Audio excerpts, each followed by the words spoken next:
আজকের ভিডিওতে direct sketch pen দিয়ে একটি ময়ূর কিভাবে আঁকতে হয় তা দেখানো হচ্ছে।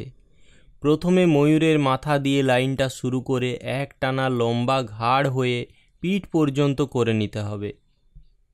এরপর ময়ূরের চঞ্চু বা ঠোঁট করে নিতে হবে এইভাবে।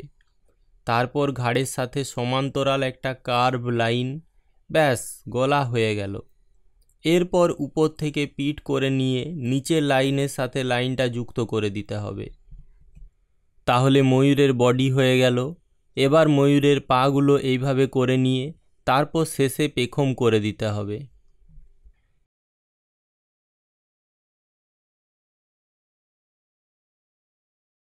পেখমের নিচের দাগগুলো দিয়ে দিলাম। এখন চোখটা এবং মাথার ঝুঁটিগুলো করে নিয়ে পরে পেখমগুলো করব।